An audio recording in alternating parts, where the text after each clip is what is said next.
Oke, Mas Tio Prasetyo, sebentar aku unmute. Ya Mas, selamat malam. Sudah jumpa lagi di sesi TFH edisi hari Sabtu, 9 Mei.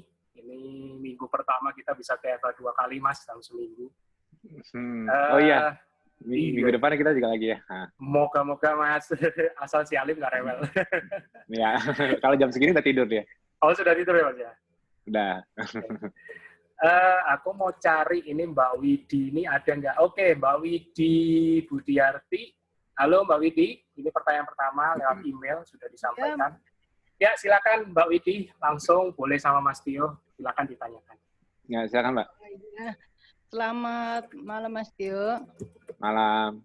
Ya, ini saya Widi sama suami Hartono. Kebetulan yang mau tanya tuh suami saya karena tangannya itu semutan semua, terus jempol kakinya baal aja. Mulai KF itu mulainya waktu di Bekasi tanggal berapa tuh ya? 16 Desember. Kemarin. Ya, jadi udah berapa bulan ya? Bekasi terakhir, Mas. Baalnya dari Bekasi kapan? pertama. Terakhir ikut ke Bandung, ikut ke Kemang, ikut itu aja. Enggak, kesemutannya kapan, dari kapan? Kesemutannya sebelum keto.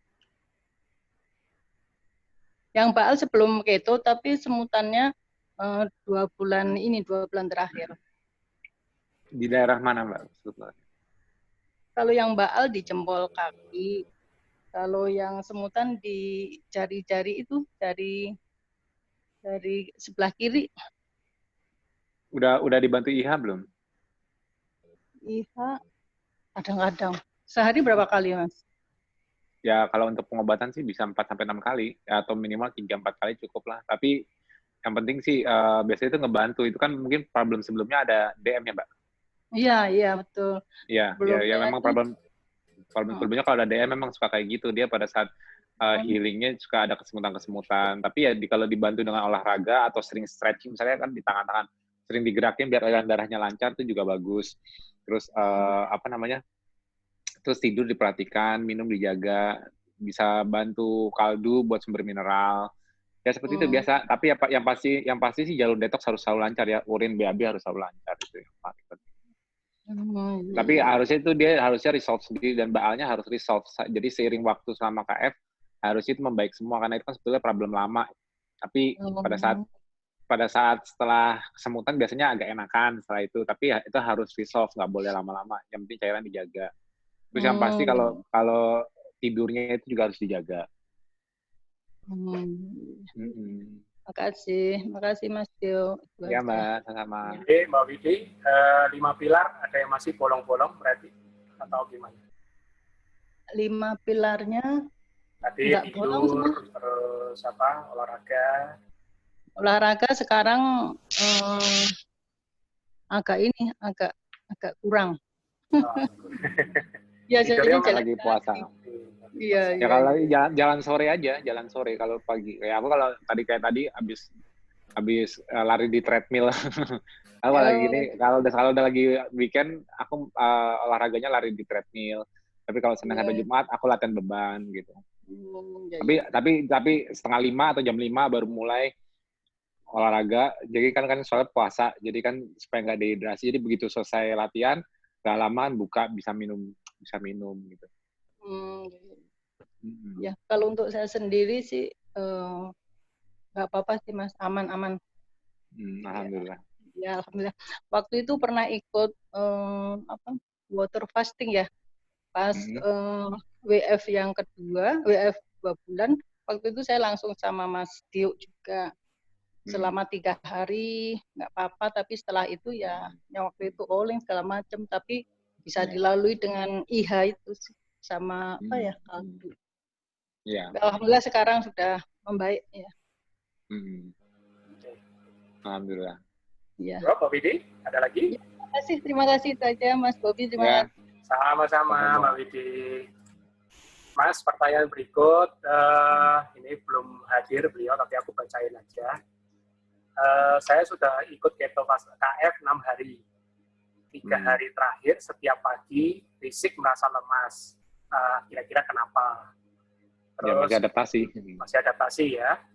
Terus suara saya semakin menurun kualitas atau volumenya. Sudah periksa ke dokter, dianjurkan untuk operasi karena dari hasil pemeriksaan ada tonjolan, diduga tumor yang tumbuh di sekitar saluran suara sehingga suara yang keluar tidak optimal. Pertanyaan, apakah melalui KF dapat disembuhkan dan bagaimana pelaksanaannya? Ya kalau memang dia indikasinya ada tumor ya hindari atau kurangi daging merah. Terus coba deh, aku pengen tahu kalau dikasih IH reaksinya apa di benjolannya.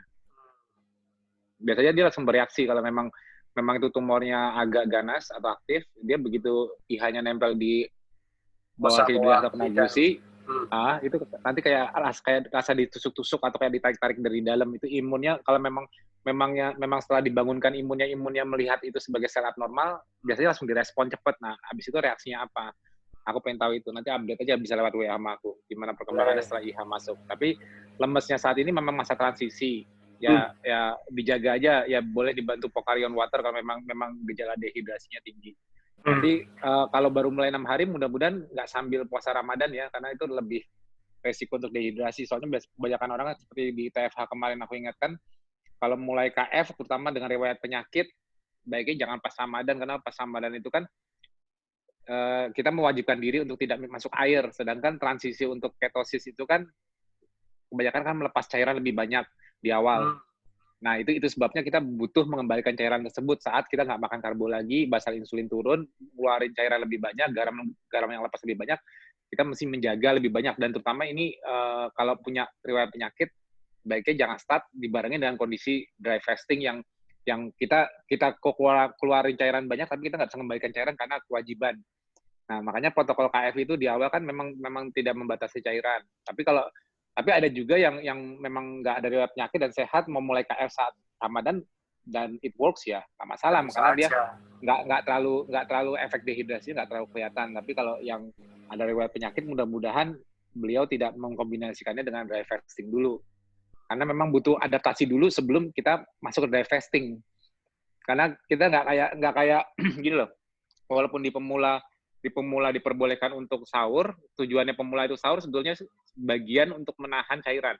Karena bagaimanapun juga masuknya makanan juga menahan cairan lebih banyak, walaupun efeknya jadi lebih lemes pada saat karena sahurnya makan jadi lebih lemes.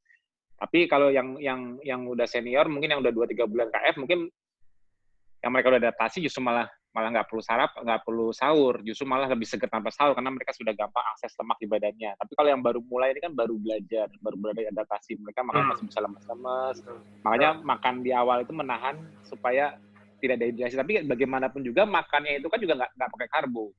Jadi nggak memberikan glycogen storage.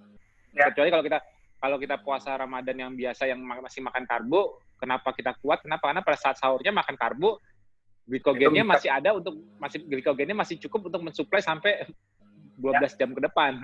Makanya sahurnya dengan karbo. Dan juga ngikat air, jadi nggak terlalu dehidrasi. Kalau di KF, kalau nggak makan karbo, ya tubuh kita adaptasi untuk bakar lemak. Nah, bakar lemak itu di awal, karena basal insulinnya turun dulu, dari biasa makan karbo insulinnya tinggi, terus tiba-tiba insulinnya drop, nggak hilang ya, drop, karena baru adaptasi awal. Nah itu yang efeknya bikin cairan lebih banyak keluar dan dia malah nggak bisa ngebalikin. Nah itu malah resiko dehidrasi, lemes, kesemutan dan sebagainya. Itu makanya aku sarankan kalau punya riwayat kesehatan sebelumnya, jangan start KF saat Ramadan karena itu mewajibkan diri tidak minum air. Itu yang agak sulit ngaturnya. Banyak yang masih miss ketika bilang konsistensi cairan, orang cuman warrior newbie KF itu banyak yang cuma memasukkan air aja, Mas. Jadi kadang-kadang miss di garamnya, akhirnya ujung-ujungnya jadi harus bergantung sama Pocari. Sebetulnya sih kalau aku pribadi sih juga nggak minum air garam dan sebagainya, enggak, karena ya itu mungkin di awal dulu kali. Cuman kalau sekarang sih aku minum garam di makanan bagiku udah cukup. Ya emang aku kan tipikalnya kita kalau udah KF kan pasti sukanya kan yang lebih yang ke asin-asin. Jadi kita sumber garam itu sebenarnya dari makanan. Aku minum juga air putih biasa, minum aqua biasa. Nggak terlalu rumit kalau sekarang ini. Kalau di awal memang butuh bantuan kayak misalnya dicampur garam Himalaya misalnya, untuk supaya garamnya, karena kan di awal kan masih adaptasi, masih gampang loss, garamnya masih tinggi gitu. Nah, itu kalau melepas cairannya lebih banyak, jadi bantuan garam juga menahan cairan lebih lama di tubuh. Nah, gitu. Jadi keuntungan orang makan karbo yang respon insulinnya tinggi, dia itu nahan garam lebih banyak. Makanya orang makan karbo itu menghindari garam tinggi, karena malah kalau ketinggian cairannya ketahannya kebanyakan karena insulin tinggi, resikonya malah hipertensi. Betul. Jadi kalau di dunia karbo agak anti garam wajar. Kalau kita nggak anti garam, jadi jangan kurangin garam di makanan. Tapi juga nggak terlalu berlebihan lah. Garamnya juga untuk bantuannya juga nggak terlalu berlebihan, garamnya dibanyakin gitu ya. Bagaimanapun juga sesuatu yang kebanyakan nggak ada yang bagus. Jadi ya untuk di awal garam itu bantuan karena kita masih adaptasi. Tapi lama-lama kalau udah kesini mah garam di makanan harusnya sudah cukup. Kalau aku sih seperti itu ya, maksudnya nggak terlalu rumit lagi. Oke, ini masih pertanyaan lanjutan dari Mbak Okto tadi. Istri saya sudah ikut KF beberapa waktu yang lalu, namun berhenti karena muncul di wajah banyak jerawat atau beruntusan, serta kulit agak menjadi hitam. Nggak apa-apa, itu HC kan, healing crisis. Ya, dia menanyakannya gini, kenapa kok bisa terjadi HC, tapi bagaimana ke depannya supaya tidak terjadi demikian. Nah, ini biarkan terjadi. Nanti setelah itu semua terjadi, kulitnya nanti kembali jadi kulit yang jadi gini. Ketosis itu fasting and on ketosis itu menseleksi sel-sel mana yang tidak kompatibel dengan metabolisme bakar lemak, yang otomatis berarti harus memiliki mitokondria yang bagus. Dalam hal ini sel kulit. Dan hal ini sel kulit pun juga mengalami seleksi mana sel-sel yang terlalu dominan. Kalau kita bahasa di nakes ngomongnya terlalu glikolitik, tinggi penggunaan glukosa, dibuang, diseleksi dulu. Jadi mungkin kita banyak ada regenerasi nanti sel kulit barunya, yang jelek-jelek dibuang, rambutnya ada yang terlalu itu dirontokin dulu, dan kalau bagian dari beruntusan atau misalnya jadi gatal-gatal, rash, itu salah satu dari toksin yang memicu inflamasi karena terlalu cepat dibuang dari dalam sel, tapi belum cepat dikeluarkan dari sistem tubuh lewat urin atau BAB, jadinya ya seperti itu. Makanya kuncinya pada saat healing crisis terjadi, kuncinya jalur detox harus lancar, urin BAB harus lancar, itu kuncinya.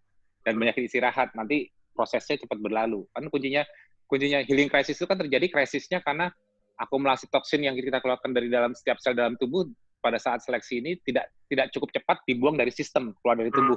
Akhirnya antrian di darahnya itu memicu reaksi inflamasi, muncul gejala-gejala healing crisisnya. Ya kuncinya kalau udah di flush keluar semua dari tubuh ya udah selesai. Makanya kuncinya sih menjaga healing crisisnya smooth seperti itu, atau bisa dibantu IH supaya nggak over inflamasi, nggak berlebihan inflamasinya dan cepat prosesnya, gitu aja.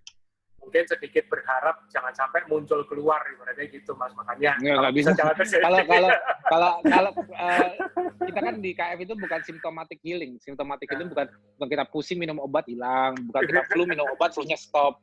Kan semua itu kan ada something yang dibuang, dan keseimbangan tubuh terganggu. Pada saat tubuh mau menyimbangkannya, dia harus membuang sesuatunya keluar dulu. Dan kita bukan menghindari prosesnya, tapi embrace prosesnya, tapi berlangsungnya smooth. Karena setelah orang mengalami krisis seperti itu, perbaikan muncul. Ya, tanya aja, mungkin di sini banyak warrior senior yang udah mengalami kesehatan maksimal, udah merasa sehat. Ya, tanya mereka mencapai sehat seperti ini dulu perlu pakai krisis dulu nggak? Pasti ada krisisnya. Di mereka ada kayak seperti bawang bombay yang dibuka dulu kulitnya dari luar, di krisis pertama udah membaik, nanti dibuka lagi sampai akhirnya dia dapat the true health-nya itu saat sudah dibuka semua. Tapi bukanya nggak langsung dibuka semua, penyakitnya keluar semua, enggak, bertahap dibuang penyakitnya, karena tubuh kan juga kerjanya kan butuh energi tinggi, jadi dia bertahap proses untuk pembuangan healing. Tapi jangan takut dengan healing crisis ya. Healing crisis justru malah reaksi akut temporari untuk membersihkan berbagai problem di tubuh kita secara bertahap, nggak sekaligus bruk gitu loh. Yang nggak boleh itu justru kalau kita malah menumpuk problem, kita ada gejala mau dikeluarkan, detox mau berjalan tapi dihambat karena kita nggak mau mengalami gejala, kita minum obat atau apa-apa, akhirnya nantinya dia meledak jadi suatu penyakit yang lebih kronis, lebih repot. Makanya mendingan di-embrace gejala di embrace, jangan sampai over inflamasi, jangan terlalu berlebihan gejalanya gitu aja. Kalau cuma gatal-gatal doang, kenapa ketakutan? Banyak yang sampai meriang, ada yang sampai banyak. Maksudnya kuncinya dibikin smooth. Perbaikan didapat afterward. Jadi satu setelah kata, gejala. Mas. Satu kata, takut dibully. Kok dibully takut? Dibulinya soalnya itu sih gara-gara ikut KF. Nah, jadinya begitu. Enggak lah. yang gini loh, kalau ikut KF menjadi tidak lebih baik, udah ketahuan. Setelah KF malah jadi setelah adaptasi masih merasa lebih lemes dibanding waktu masih makan karbo, merasa lebih sakit dibanding waktu masih makan karbo, ya mendingan nggak usah KF. Tapi kan enggak, ternyata orang yang lebih KF kalau mau jujur tanya ke badan dia sendiri, merasa lebih sehat masuk karbo apa nggak masuk karbo? Ikuti jawabannya. Kalau tubuhnya bilang, walaupun aku suka ngiler, walaupun aku suka pengen cheating, tapi jujur, aku ngerasa lebih enak, enteng badannya, lebih sehat, lebih fresh, lebih seger kalau aku nggak masuk karbo. Itu jawaban yang ngomong itu siapa? Badannya sendiri apa senior ngomong kayak gitu? Kan nggak harus buktikan sendiri-sendiri. Jadi nggak perlu worry kayak gitu-gitu karena setiap habis healing crisis ataupun selama menjalani KF yang bilang it works, yang bilang ini menyehatkan, bukan aku yang bilang, tubuhnya sendiri. Kalau nggak malah ada orang mau bertahun-tahun KF cuma untuk kurus doang, kalau akhirnya sakit-sakitan nggak ada yang mau. Itu udah terbukti kenapa KF bisa KF dari 2016 sampai sekarang bisa ratusan ribu orang, ya karena it works, bukan karena iklan. Kan terbukti sendiri. Kenapa capek-capek para warrior pada cerita ke temennya, pada ngajak suaminya, pada ngajak istrinya, ngajak keluarganya, kenapa? Karena mereka merasa lebih sehat, mereka pengen keluarga lebih sehat juga, bukan karena dapat kapal pesiar. Bisa aja deh. Oke. Pertanyaan berikut ini kebetulan dari teman kita di Semarang, Mas Cianggela. Monggo Cianggela. Ya, Mbak. Pertanyaannya sudah disampaikan lewat chat, monggo sampaikan langsung. Iya, yang kemarin Japri itu, Mas. Yang soal mens. Ya. Mens yang melambat. Itu ya. Sebaiknya gimana? Diulang aja pertanyaannya biar dengar lagi orang. Dengar semua. Ada beberapa warrior perempuan yang merasa sudah nyaman lama ber-KF, terus long fasting, dan akhirnya mensnya agak berantakan, molor. Bisa ada yang katanya udah 8 bulan nggak mens. Iya, karena long fasting, betul. Sebaiknya kan makanya gimana? Aku bilang, kalau recycling, karena aku udah bilang, kalau untuk wanita, kalau recycling itu dilakukan menjelang, misalnya aku periode haidnya misalnya biasanya tanggal sekian, menjelang periode tersebut dia udah puasanya jangan prolong lagi 16/8 aja sesuai dengan hanya skip breakfast aja, jadi kembali ke jendela makan induksi awal, walaupun dia makannya udah di fase lain tapi dia jendela makannya dimundurin ke 16/8 karena kalau kita terlalu defisit kalori di kondisi periode haid itu jelas menghambat proses haidnya berlangsung. Jadi tubuh kita kalau terlalu defisit, tubuh kita berusaha mencegah mengeluarkan energi banyak, sedangkan proses untuk melakukan menstruasi tersebut butuh energi besar. Jadi tubuh juga pintar, dia nggak mau ngeluarin energi besar pada saat dia tahu hostnya, tubuhnya ini tidak dapat. Jadi anggapannya kayak di suatu kayak di kita rasa musim panjang, orang-orang tersebut nggak bisa hamil, nggak bisa mens, kesuburannya ditunda. Kenapa? Karena mereka tahu bukan seasonnya untuk breeding, maksudnya bukan seasonnya untuk beranak lah, untuk bisa itu karena itu kan harus butuh suplai makanan, maksudnya tubuh itu harus merasa ada suplai makanan masuk, baru dia siap untuk melakukan sifat anabolik karena proses menstruasi itu anabolik, proses menyusui itu anabolik, proses kehamilan itu anabolik, butuh suplai nutrisi yang lebih tinggi. Jadi kalau tubuh kita seakan-akan dibuat makan hanya ketemu sekali sehari di kondisi periode-periode seperti itu, dia juga punya sistem untuk mencegah terjadinya menstruasi tersebut. Makanya aku bilang kalau recycling dilakukan menjelang periode haid dan sama masa haid berlangsung 16/8 aja. Bukan berarti nggak puasa sama sekali, nggak skip sarapan, cukup makan antara jadi di jam 12 sampai jam 8 malam, kan bisa makannya pasti lebih banyak dibanding makan hanya dari jam 3 sampai jam 8 malam atau jam 4 sampai jam 8 malam atau one meal a day. Itu kan pasti lebih gampang makan lebih banyak gitu loh. Tapi kalau busui anak ibu hamil itu udah nggak perlu puasa sama sekali. Dia konstan nutrisi karena dia butuh untuk produksi ASI, butuh untuk perkembangan janin, protein supply-nya nggak bisa turun. Jadi saranku kalau recycling aja kalau udah menjelang itu. Ya memang sih kalau puasa panjang nyaman, apalagi kita bisa kayak di KF ini kan makin lama kita makin kenal sama body fat kita sendiri, kita lebih nyaman di kondisi tanpa makanan dibanding setelah makan. Kalau setelah makan contohnya kayak gini ngantuk. Kayaknya next TFH aku harus sedia kopi nih bukan aku. Tetap bobo. Nanti jadi role model, berarti harus kopi. Iya, aku harus next TFH aku harus sedia kopi. Kalau jam segini harus kopi biar melek lagi. Soalnya habis makan. Ya, tapi memang kayak gitu, kalau habis makan ya kita pasti lebih lemah dibanding kita sebelum makan. Kalau makan bisa seger, mau ngapain juga aktivitas fisik enak. Nah itu ya aku bilang, makanya para warrior ladies di sana yang memang sudah merasakan dampaknya metabolisme bakar lemak yang bisa mengakses lemak sendiri, sudah nyaman dengan itu. Tapi ingat kalau menjelang periode haid-nya, turunkan aja jendela puasanya, makan sedikit. Misalnya nggak bisa makan banyak langsung banyak ya sedikit tapi sering di jendela 12-8 jam gitu. Kayak gitu aja. Biasanya itu mereka kadang yang belum masih 3 bulan itu ada masa-masa kita bilangnya geragas, Mas. Terus baper. Aku kok geragas ya? Terus saya tanyain. Kali momen. Ya, memang kalau udah mau menjelang mens memang lebih lapar, biasa, itu udah normal. Di kondisi orang makan karbo sekalipun juga mereka tahu pada saat haid mereka makannya lebih gila-gila ya. Memang itu kayak permintaan tubuh ya, itu diikutin. Jangan dilawan karena tubuh lagi mau salah satu proses healing juga itu sih, masih membersihkan menstruasinya itu. Berarti diikutin kan ya, Mas? Iya. Jangan diabaikan kan? Ya, dan tidurnya juga harus bagus. Jadi kalau biar proses healingnya berlangsung lancar, tidurnya bagus. Jadi kalau kita lagi haid itu, kalau para wanita lagi haid itu sebenarnya dia kondisinya lebih rentan. Lebih rentan kalau dia nggak bisa jaga fisiknya. Makanya pada saat haid itu harus lebih rendah stres, tidur harus bagus, olahraganya olahraga boleh tapi nggak usah berlebihan dulu. Ya. Terus makan dijaga. Karena para wanita itu di periode haid lebih rentan. Malah mereka kalau nggak bisa ngikutinnya malah gampang sakit, malah gampang drop.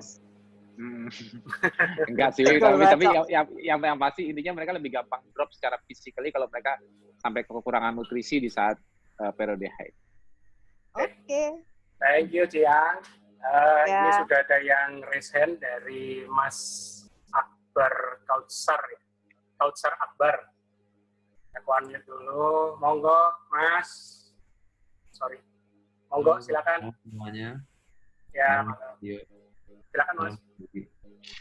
Iya. Saya punya pertanyaan.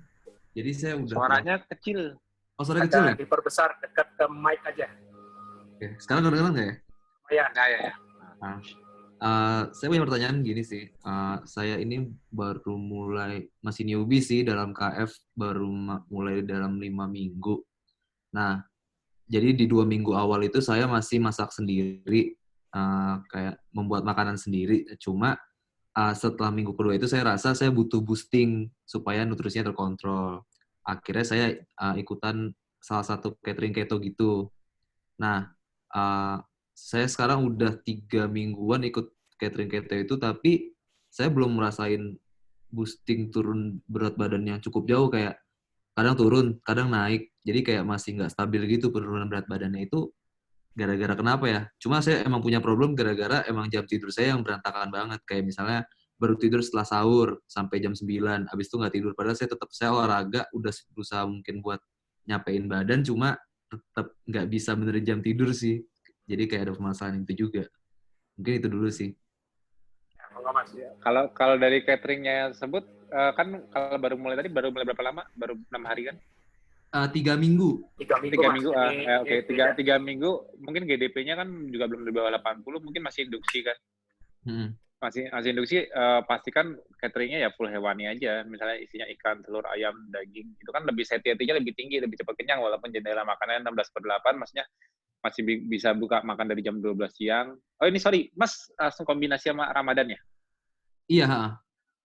Oh, ini sekarang di kondisi Ramadan berarti makannya gimana? Ada sahurnya juga ya? Sahur, iya, saya biasanya sahur antara jam 3, jam 4, terus ya sama pas buka doang Ya. sih. Pas buka juga habis buka langsung makan Ya berat. karena pemula, ya. Ya karena Iya. pemula ya oke. Tapi kalau ya intinya full hewani aja dan nggak usah terlalu pusingin berat badan lah, jangan nimbang-nimbang. Karena berat badan itu fluktuasi. Kalau habis makan beratnya naik, nanti pas lagi puasa sebelum makan nimbang beratnya rendah, tapi habis makan naik lagi, habis minum naik lagi. Jadi fluktuasi kadar cairan dan makanan yang di tubuh yang belum dikeluarkan atau belum diserap itu pengaruh ke berat badannya juga. Jadi berat badan jangan terlalu dipusingkan. Yang diperhatikan itu lihat aja pakaian, lingkar tubuh, lihat kaca, masa berkurang nggak? Merasa lebih kurusan nggak? Maksudnya kan yang hilang kan lemak di bawah kulit. Lemak di bawah kulit itu kadang-kadang nggak kelihatan di timbangan. Jadi kalau misalnya gini, anggapnya perut kita tebalnya di sini 2-3 cm nih. Misal perut kita misalnya 2-3 cm. 2-3 cm itu kalau misalnya kita bisa dibelek, diambil semua gajinya, ditimbang, nggak nyampe setengah kilo, nggak nyampe sekilo. Tapi bayangin kalau kita bisa setengah kilo, berat kita timbang itu hilang setengah kilonya benar-benar lemak semua, habis itu perutnya langsung six pack. Tapi kan nggak mungkin, ternyata nggak seperti itu kan. Mau turun sampai 5 kilo pun belum tentu six pack kan, karena yang hilang kan nggak cuma lemaknya doang, ada cairan juga dan sebagainya, dan itu juga naik turun. Jadi berat itu nggak, kadang-kadang susah jadi acuan. Tapi kalau aku selalu bilang sih, patokannya cermin, pakaian, lingkar tubuh itu lebih akurat. Karena walaupun kita cuma kelihatan turun setengah kilo, 1 kilo, di kondisi jam yang kita acu sebagai acuan, misalnya setiap pagi, setiap hari penurunannya cuma segitu doang, tapi lihat aja di lingkar pinggang, lingkar baju apa semua signifikan pasti. Karena lemak itu sebetulnya lemak itu ringan, lemak itu nggak kayak otot itu berat, lemak itu ringan, tapi lemak itu by volume banyak. Jadi setengah kilo lemak itu bisa kalau ditaruh di bawah kulit itu bisa menggemukkan seperti apa gitu loh. Jadi kayak di bawah kulit itu jadi lebih tebal. Lemak itu sifatnya seperti itu. Kalau kita udah bakar lemak, kita sebenarnya penurunannya sih nggak bakal, kecuali dari overweight banget ya. Kalau dari nggak terlalu overweight, nggak bakal terlalu kelihatan di timbangan, tapi kelihatan di pakaian, cermin, dan lingkar tubuh. Kuncinya makannya full sesuai protokol aja, dan makanannya dari cateringnya mintanya yang full hewani, pastikan dimasak bebas karbohidrat, dan pasti satiety karena full hewani, karena real food, full hewani, ikan, telur, ayam, daging, dan sebagainya, harusnya tidak mampu makan banyak juga di kondisi kalau real food seperti itu. Jadi satiety-nya dari real food itu juga membatasi kemampuan kita makan. Dan kalau di awal-awal pasti kelihatan lah perubahannya. Jadi nggak usah terlalu pusingkan berat badan malah bikin stres sendiri. Tapi ya tetap penting perlu koreksi tidurnya, karena tidurnya juga pengaruh. Kalau kita tidur terganggu, kadang-kadang kita bisa water retention lebih banyak, kita menyimpan kadar airnya lebih banyak, jadi katanya lebih berat. Tapi kita itu sebenarnya cuma water retention karena kita kurang tidur tadi itu. Oke. Berarti jam tidur juga punya pengaruh yang cukup besar. Pengaruh. Ya? Bukan jam tidur aja, 5 pilar. Oh, 5 pilar. 5 pilar. Oke deh, makasih ya Mas Tio. Oke, thank you Mas. Itu kadang-kadang problematik yang umum Mas.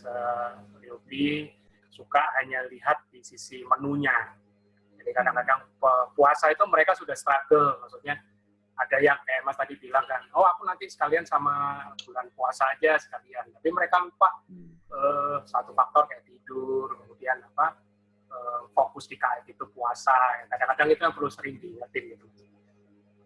Oke, pertanyaan berikut sama Mbak Nela ini. Monggo Mbak Nela. Malam Mas Tio. Ya malam lah. Agak dideketin Mbak. Jelas nggak Mas suaranya? Jelas. Saya ada pertanyaan ini dari klien saya. Kecil sekarang. Agak kecil, deketin aja sama mic. Jadi dia tanya gini, ini untuk ibunya. Ibunya itu diabetes dan hipertensi itu udah 5 tahun. Obatnya itu untuk diabetesnya Glimpiret 3 mg, terus metparmin, terus untuk hipertensinya amlodipin 10 ml. Nah, tanggal 22 April itu dia divonis stadium 2B kanker serviks. Nah, menjalankan sinar sebanyak 25 kali. Sinar 25 kali sinar luar, 3 kali sinar dalam, tidak boleh putus. Nah, dia itu mau catering gitu sama saya, cuma saya kan ragu ya, karena kasusnya seperti ini saya takut juga gitu, karena saya ingat di protokol untuk kanker itu kan GDP diusahakan kalau untuk kanker di bawah 60 ya Mas ya. Sementara 55 dia kan sampai 65. dia Optimal riwayat 55 sampai 65. sementara untuk kasus yang sama nih dia diabetes juga, yang kita sama-sama paham deh susah banget untuk bisa di bawah 100 gitu. Ya. Nah, saya baiknya gimana nih untuk memberikan saran ke dia, karena dia mau catering gitu loh. Jadi, tapi saya ngeri juga kalau kasusnya agak rumit begini, baiknya. Kan catering cuma makanan aja. Kalau untuk CA kan cuma penting hindari daging merah aja.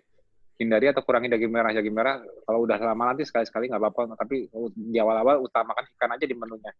Ya bisa ikan telur ayam sih boleh, cuman ikan lebih bagus kalau dia cari. Kalau ikan yang tinggi omega 3, ikan laut itu bagus. Dan dia juga ditambahkan, suruh nambahkan dengan suplemen omega 3. Dimakannya setelah makan aja, di jendela makan. Gitu aja. Karena nggak apa-apa, catering nggak ada masalah, kenapa? Ya, jadi dia mulai aja langsung protokolnya ini, nggak usah nunggu, maksudnya dibarengin dengan sinarnya itu nggak ada masalah ya, Mas? Nggak ada, nggak masuk. KF bisa dilakukan dengan metode medis apapun, misalnya dia sedang sambil jalan kemo kah, radiasi kah, ya jalanin aja. Kita kan jalurnya kan beda, itu kan direct treatment ke CA-nya. Kalau kita kan mengatur di sistemik metaboliknya, kita fight-nya secara sistemik di tubuh, nggak spesifik hanya ke lokasi-lokasi tertentu. Jadi begitu dia sudah KF, seleksinya terjadi secara menyeluruh, nggak cuma di lokasi cancernya aja. Jadi memang switch the metabolic, jadi kita kayak flipping the metabolic switch, membuat seluruh tubuh kita begitu dia nggak makan karbo lagi, otomatis semua sel di tubuh kita berusaha untuk mengutilisasikan lemak sebagai bahan bakar utama. Yang nggak bisa ikut siapa? Yang nggak bisa ikut pindah bakar lemak siapa? Kan ketahuan nanti sel kansernya dan sebagainya, atau sel-sel abnormal lain di tubuhnya, itu terseleksi dalam kondisi ketosis. Itu aja. Tapi yang penting kalau dia udah punya kondisi riwayat kayak gitu ya dipastikan dia terjaga jalur detoksnya lancar, diingetin aja ya 5 pilar tadi juga dijaga. Untuk gitu. Obatnya bagaimana, Mas? Untuk obat di awal begitu mulai nggak bisa langsung lepas, tetap dipakai dulu. Tapi dia tadi dari cerita obatnya kan nggak ada insulin kan? Nggak ada insulin kan, cuman obat minum aja oral kan. Ya nanti itu bertahap dalam 1-2 minggu setelah GDP-nya membaik, kalau udah stabil 100, udah 100-an gitu udah bisa dilepas. Nanti biar tinggal dijaga.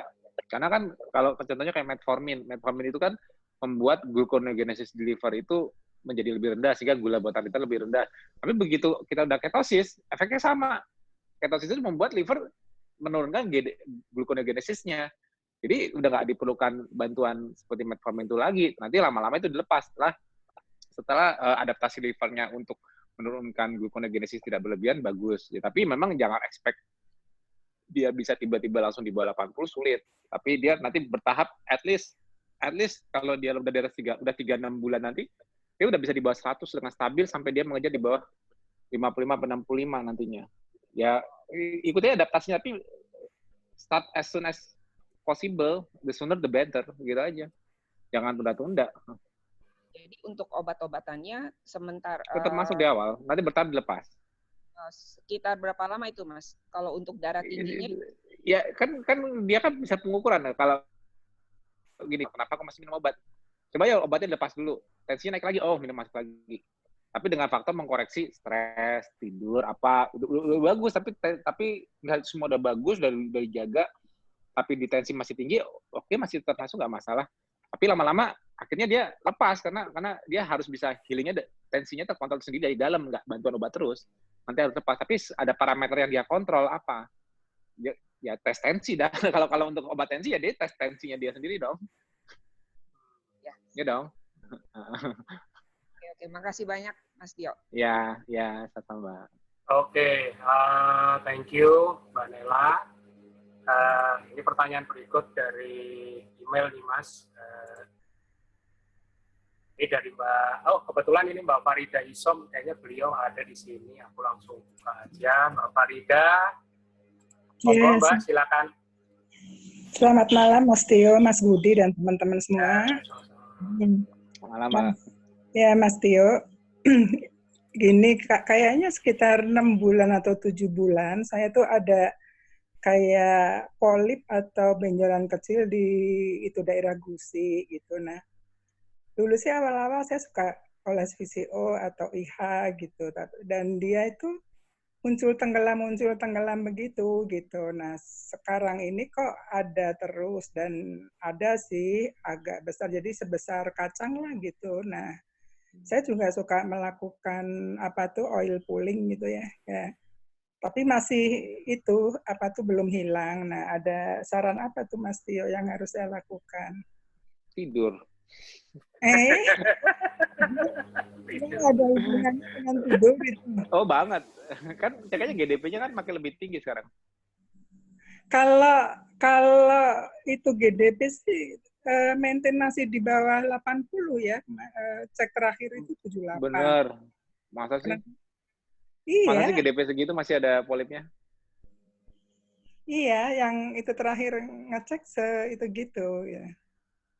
Harusnya sih nanti kalau ya ini gini ya, perhatikan aja pasti ada yang berubah, pasti ada yang terganggu dari mulai tidurnya atau jalur detox nggak lancar, itu semua pengaruh semua. Jadi level inflamasi di tubuh pasti agak lebih tinggi, jadinya itu lebih sering muncul. Harusnya kemarin-kemarin itu udah rendah karena dia level inflamasi di tubuh itu lebih rendah. Jadi PR-nya gimana cara mengembalikan segala jenis peradangan di tubuh agak turun kembali. Ya kuncinya sih ya menekan gula darah. Caranya ya perbaiki tidurnya, jalur detox lancar.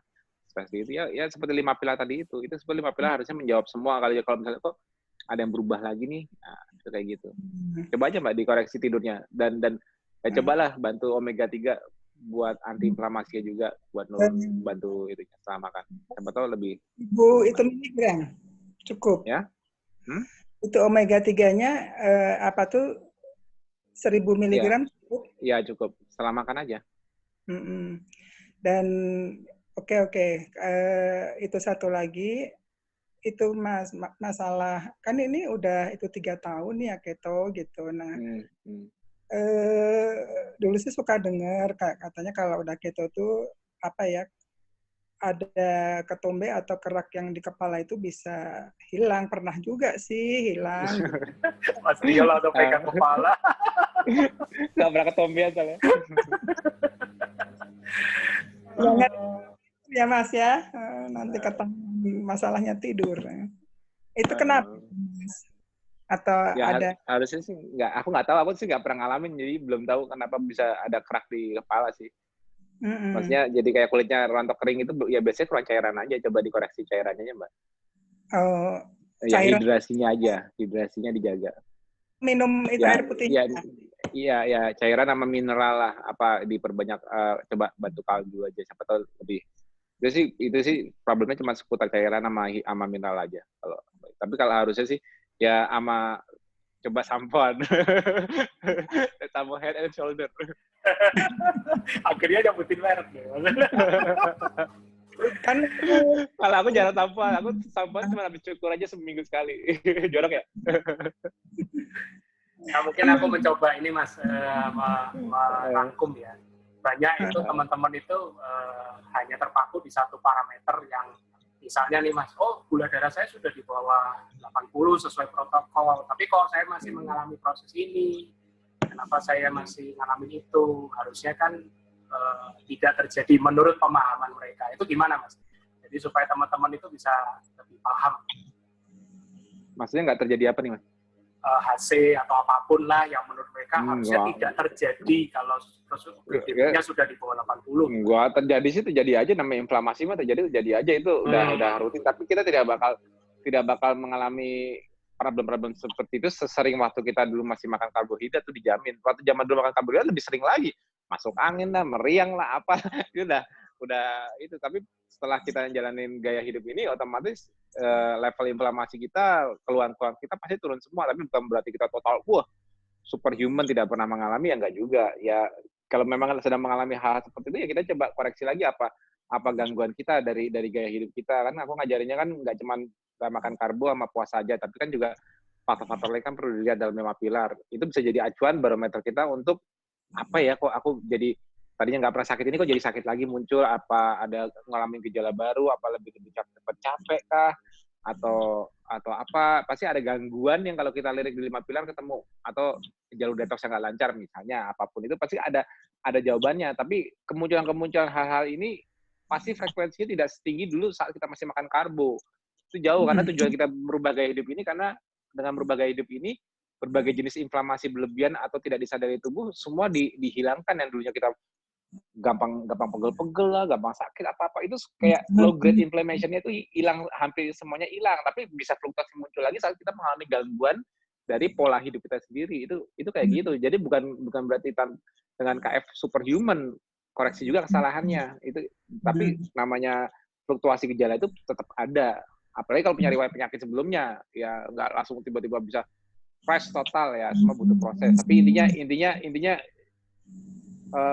level kesehatan kita pasti jauh lebih membaik setelah kita sudah tidak makan karbo dan jaga 5 pilar, itu udah pasti jauh berubah. Jadi nggak usah terlalu jadi beban pikiran, worry ini itu nggak usah. Ya, kadang-kadang kita sudah mencapai level kesehatan tertentu yang lebih tinggi dibanding sejauhnya, tapi kita kadang-kadang masih belum puas, wajar lah. Kadang-kadang kalau kita mau lirik lagi ke belakang, wah dulu gue zaman makan karbo gue lebih sering lebih sakit ini gini. Dulu malah mungkin, tapi dulu nggak komplain karena bisa minum apa.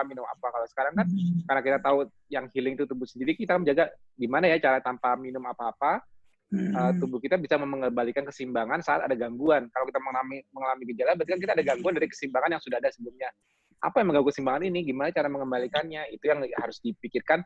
Jadi seperti pesanku sebelumnya, jadikan sakit itu ialah ingat apa penyebab sakitmu. Kalau misalnya tadinya nggak sakit, kok jadi sakit, jadikan sakit itu ialah ingat.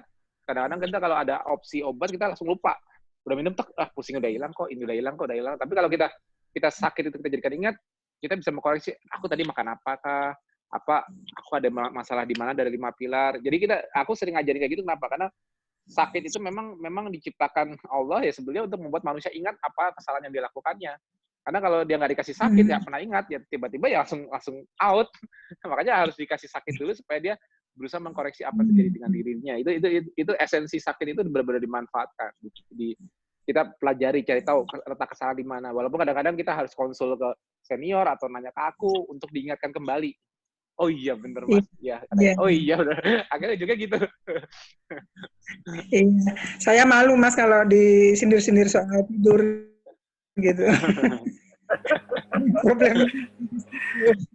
Ya memang kadang-kadang faktor tidur itu memegang peranan penting karena itu memang pilar yang terbesar. Memang. Tapi kalau aku lihat, aku yang lagi banyak japrian sekarang, nggak tahu kenapa banyak yang japrian di bulan Ramadan ya, kayak tahun kemarin juga gitu, di bulan Ramadan banyak orang kok susah tidur ya. Emang. Bener nggak sih? Pada lebih spesifik di bulan Ramadan, aku heran. Aku aja jam 9 udah ngantuk banget loh. Aku gini, aku coba lihat deh, kalau sejak aku mulai TFH malam, kan berarti kelihatan muka aku kalau udah habis makan refill kayak apa kan. Nah, ya kayak gini, aku udah siap tidur aja nih. Kalau bagiku itu kalau udah makan tuh udah kayak ada sistem di tubuhku yang di-switch untuk aku digiring ke arah tidur. Itu aku dari dulu seperti itu. Makanya kalau aku tuh sangat menghindari makan di saat aku masih butuh fisik, aku masih harus seminar, aku mesti harus atau masih harus balas japrian banyak. Kalau aku udah makan, aku taruh handphone. jadi nggak tahu, aku tuh udah terbentuk udah lama seperti itu, udah jadi gaya hidup seperti itu. Makan itu kayak nge-switch sesuatu di tubuhku yang membuat aku resting. Udah bawaannya udah mau nempel ke bantal. Udah jadi tidur tuh langsung tinggal. Ini kalau aku udah makan kayak gini, aku tinggal tidur. Itu bagiku tuh mudah banget, tapi justru nih aku nggak tahu ya, mungkin ya patternnya beda-beda tiap orang. Hampir rata-rata setiap Ramadan ini aku dapat jawabannya, rata-rata mereka habis ngantuknya justru malah mereka kebanyakan di pagi, siang. Iya. Tapi malamnya mereka susah tidur, bisa tidurnya jam 2, jam 3, itu seabrek di jawabanku. Kayak gini nanya, Mas ini kenapa ya? Kenapa ya kok saya gini-gini? Ya sebenarnya aku bingung. Harusnya sih kalau polanya tetap sama kayak kita sebelum puasa. Ini kan bedanya cuma nggak minum air aja sebetulnya kan pada saat puasa ini. Sebetulnya hariannya kayak tiap hari kan juga kan nggak pernah sarapan. Terus makannya jam 12 misalnya. Biasanya atau jam 2, tapi ini kan cuma ditunda sampai jam 6 sore. Sebetulnya patternnya nggak ada yang berubah loh kalau aku bilang. Cuma nggak minum aja, akhirnya kita bisa minum lagi jam 6. Ada hidrasi. Memang abis minum tuh agak seger kayak tadi tuh aku sore olahraga juga lebih seger karena olahraga sore jadi lebih seger lagi. Tapi kalau udah kena makanan ya ngantuk lagi. Kayak resting lagi. Aku sih kayak gitu kalau tipe badanku kayak gitu. Jadi kalau makan itu triggerku untuk tidur. Jadi kalau aku udah makan aku udah siap tidur. Itu tuh triggerku. Jadi yang memudahkan aku tidur ialah makan dulu baru bisa tidur karena makan memudahkan aku tidur. Itu rahasia dari dulu aku naruh jendela makan itu. Kenapa aku jendela makannya sore hari? Karena aku nyari di posisi aktivitasku udah nggak butuh mikir terlalu berat atau nggak perlu aktivitas fisik yang aku harus kemana-mana yang aku harus konsen banyak aktivitas fisik, maksudnya menggunakan fisik lebih banyak itu kan sore ke malam hari kan kita manusia kan rata-rata nggak ada aktif fisik. Nah di situ aku manfaatkan sebagai jendela makanku tujuannya untuk itu karena kalau aku udah masuk makanan di situ aku udah men-trigger diriku untuk resting dan digesting makananku tadi. Ya gitu makanya tapi aku juga belum ketemu nih solusi. Udah bertahun-tahun ini sejak 2016 banyak yang suka ngeluh di bulan Ramadan itu aku juga belum ketemu solusinya apa untuk orang-orang yang tiba-tiba pattern tidurnya jadi berubah saat Ramadan. Aku juga belum ketemu jawabannya karena aku nggak mengalaminya. Jadi apa ya solusinya untuk ya paling gini solusinya paling aku sarankan biar nggak usah nanya lagi di Japrian, mungkin banyak yang nonton TFH. Solusinya mungkin kalau memang udah dimeremin nggak bisa tidur sampai jam 2, jam 3 gitu, oke lah nggak apa-apa. Tapi at least balas tidurnya di pagi, bangunnya siangan lah. Bangunnya. Apalagi sekarang kalau tahun kemarin mungkin aku harus kerja mas.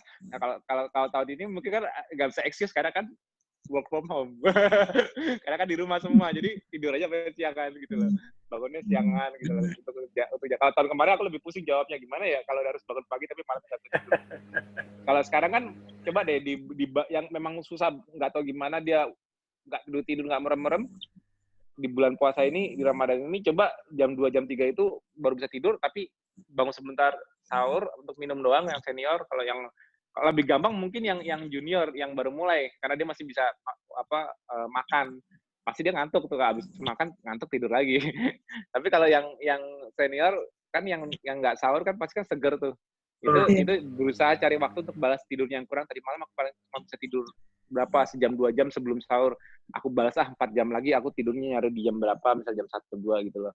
Jadi kayak pelan-pelan mengembalikan ritmenya kembali supaya bisa tidur. Karena yang aku lihat problemnya di Japrianku di setiap Ramadan tuh rutin banget orang lapor susah tidur. Rutin banget. Aku heran. Jadi kayak pada 1, 2, 3 hari pertama awal Ramadan nggak ada yang komplain. Pas udah hari ketiga, keempat, kelima baru banyak tuh yang Japri bilang, mas saya susah tidur, saya ini gitu loh. Makanya makannya di saat dia buka itu nggak tahu gimana nggak men-trigger dia ngantuk lagi. Katanya malah saya makan kenyang tapi malah agak segeran, malah pengen nonton TV. Nah itu kayak gitu. Aku juga belum tahu, maksudnya aku belum tahu kenapa itu bisa merubah pattern yang udah ada sekarang cuma gara-gara nggak minum. Nah tapi coba kalau memang udah terjadi, koreksi seperti saranku, gantikan siangnya gitu-gitu. At least kita mengembalikan posisi tidur kita untuk time healing kita tetap ada dalam 24 jam, nggak hilang sama sekali, nggak akhirnya tiap hari sama Ramadan cuma bisa tidur 2-3 jam ya jangan dong, akhirnya malah tidurnya sakit di saat Ramadan. Ya malah banyak keluhan muncul di saat Ramadan gara-gara tidurnya kurang. Itu ya, ujung-ujungnya banyak juga yang seperti itu akhirnya. Selama Ramadan malah akhirnya muncul gejala-gejala baru. Apa hanya karena dia tiba-tiba nggak bisa tidur? Aku juga belum tahu tuh jawabannya gimana. Iya Mas, makasih banyak Mas. Ya, sama Mbak. Mas, ini menarik ini mengenai tidur. Jadi beberapa juga ada Japri ke aku. Aku sendiri pun ada beberapa yang aku konsul ke aku. Tapi rata-rata benang merahnya satu, Mas. Mereka punya riwayat memang dulunya sebelum ber-KF itu jam biologisnya memang sudah kacau. Jadi misalnya nih kayak misalnya udah terbiasa jadi manusia kelelawar ibaratnya begitulah.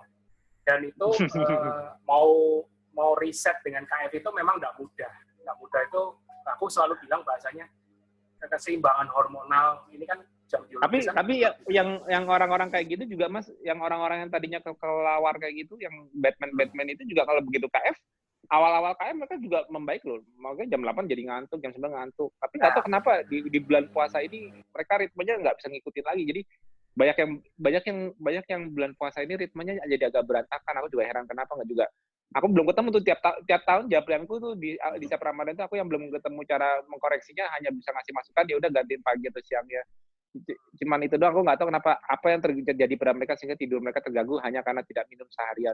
Itu aku belum ketemu. Terus, apa sedikit contoh konkret nih buat mereka yang teman-teman yang di bulan Ramadan ini mulai juga ada rutinitas untuk sholat tahajud, ya kan? Itu contoh konkretnya gimana, terutama yang berkaitan sama tidur, Mas. Mungkin Mas bisa kasih ide buat teman-teman kita muslim. Ya kalau sholat tahajud, misalnya aku bangun sholat tahajud atau aku bangun untuk kamar mandi pipis, tidur aja lagi. Jadi bangun di tengah malam untuk ritual sholat apa tidur, kalau memang di zona tidur, sebetulnya sih tidur lagi paling hanya ya mungkin 5-10 menit kemudian baru les lagi. Aku seperti itu ya. Artinya bagiku nggak kalau udah malam itu udah gelap tuh udah kayak cue buat ritme circadian rhythmku untuk tidur. Jadi bangun di malam hari pun aku mudah tidur lagi, tapi kebanyakan orang mengeluhkan kalau udah bangun nggak bisa tidur lagi, nggak bisa dapat itu yang aku bilang keseimbangan hormonal itu, Mas, bahasa aku ke mereka. Mungkin kayaknya kuncinya mungkin karena aku olahraga kali ya, karena aku rutin olahraga. Bisa jadi. Kayak kuncinya membedakan kayaknya rutinitas olahraga nih. Jadi kalau kita olahraganya rutin itu pasti membantu tidur. Kayak aku bilang kemarin, kalau kita stres rendah tidur bagus, kalau stres tinggi tidur susah. Kalau kita olahraga rutin tidur bagus, jarang olahraga tidur susah. Jadi kayak tiga ini kayak semua kayak aku bilang sih saling berpengaruh loh semuanya. Jadi untuk membantu tidur turunkan stres dan rutinkan olahraga. Mengurangi stres, rutinkan olahraga, dan tidur harus bagus. Jadi kayak di balik-balik tiga ini kayaknya nanti ketemu juga loh. Kayaknya 2 dari 5 pilar itu low carb dan puasa ini, kalau ininya nggak bagus, ininya berantakan juga kalau gue bilang hasilnya. Betul. Makanya memang ya aku sih 5 pilar yang aku buat itu karena aku mencerminkan gaya hidupku, ya memang juga gaya hidup ancestral lifestyle. Aku cerminkan dalam bentuk protokol 5 pilarnya itu kayak gitu. Ya karena aku menjalankan apa yang aku jalankan gitu loh, bukan aku ngasih itu dan aku nggak mempraktekkan. Ya memang. Nah tapi kalau ada orang yang nggak bisa memenuhi 5 pilar itu karena suatu hal, ya memang kita ada bantuan khusus ya, kayak misalnya yang paling susah aku kasih masukan nasihat ialah masalah manajemen stres, karena kan stres orang kan beda-beda. Ya itu kalau stres memang bukan keahlianku karena kalau stres kan aku bilang ya perbanyak ibadah. Ya kalau kita teman di atas kan otomatis kan lebih tenang. Aku terlalu standar. Aku belum ya kalau ada metode-metode lain orang di grup KF yang bisa kasih masukan, coba dengan meditasi, dengan yoga, dengan apa ya monggo aja lakukan. Karena mungkin masalah kita beda, tapi kalau intinya kalau kita bisa menjaga 5 pilar dengan bantuan apapun di luar sana untuk supaya bisa tidur bagus, atau ya kalau aku kemarin nyaranin kalau aku tidur sekarang lebih nyenyak, trikku pakai ini. Penutup mata hitam yang kayak orang buat di pesawat itu. Aku udah dulu kan aku sering ingat zaman dulu aku sering pakai kacamata. Iya. Nah, itu karena mataku, tapi karena aku tidurnya sekarang bagus, aku sejak pakai mataku lebih enakan gitu sekarang untuk baca apa-apa. Sejak aku kalau tidur pakai yang penutup mata hitam itu loh. Jadi dibikin benar-benar gelap total. Gelap total tuh kayaknya tidur bangunnya lebih fresh gitu loh. Kalau aku sih triknya itu ya, nggak tahu it works apa enggak buat yang lain, nggak tahu. Kalau aku perbedaanku sekarang ini aku merasa lebih enak tidurnya kalau pakai penutup mata yang hitam itu dulu, karena bisa kayak karena nggak ada cahaya masuk lagi, kayak udah gelap total, tidurnya bagiku jadi lebih yang membantu aku itu sekarang di luar kebiasaan yang berubah itu sekarang itu. Kalau mau nyoba itu untuk mempraktekkan bantu tidur, boleh cari aja beli penutup mata yang hitam itu. Tapi tetap pikiran nggak bisa di blackout ya. Iya sih ya, kalau pikiran susah ya. Kalau banyak pikiran, apalagi masalah ini kan mungkin nggak bisa di totally black ya. Ya baik. Kalau aku bilang sih kalau di masa kayak gini mah ya, Bismillah aja. Bismillah aja, nggak usah banyak pikiran. Rezeki mah nggak ada bakal kemana. Nggak usah mikir. Kadang-kadang sekarang masalahnya memang rezeki kita lagi banyak yang terganggu di mana-mana. Jadi kita jadi banyak pikiran, banyak stres apa masa depan kita gimana. Aku bilang nggak usah pusing lah. Ngomong ini kita juga bareng-bareng semua kok. Pokoknya Bismillah aja. Banyakin sedekah, nanti rezeki lancar deh, jamin. Nggak usah pusing. Siap. Mas, pertanyaan berikut aku kasih ke Mbak Susana. Monggo, Mbak Susana, silakan. Malam Mas Tio, malam teman-teman. Malam. Silakan, Mbak. Ya, jadi gini, ini masalah tidur lagi sama masalah protein ya. Jadi gini, karena saya sudah hampir 2,5 tahun jalanin KF, jadi kadang pernah kalau saya kebanyakan makan protein hewani, pas mau tidur itu badan panas banget kayak ngebakar gitu. Jadi memang olahraga saya memang waktu itu cukup overtraining, jadi seminggu bisa hampir tiap hari. Kebanyakan keimbangnya sih main kardio sama beban ya Mas Tio ya. Itu kenapa ya? Maksudnya apa memang begitu? Apa terlalu banyak protein atau terlalu over excessive training olahraga workout seperti itu gitu? Apa karena bagusnya olahraga di malam hari atau di pagi hari gitu loh? Karena kan saya nih kayak hari-hari ini kayak asupan protein kadang-kadang saya taker gitu, kadang-kadang pakai kalkulator yang kali 0,8 berapa jadi nggak usah. iya Nggak jadi usah.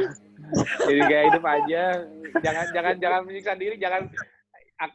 Jangan ngitung kalori, itu menyiksa diri. Kita lifestyle aja. Makan, karena kalau jendela makan kita sempit, kapasitas makan kita nggak bakal bisa lebar, nggak bisa bakal sebanyak kalau kita jendela makannya kelebaran. Dari pagi sampai malam kita bisa makan berkali-kali, nggak kita ukur.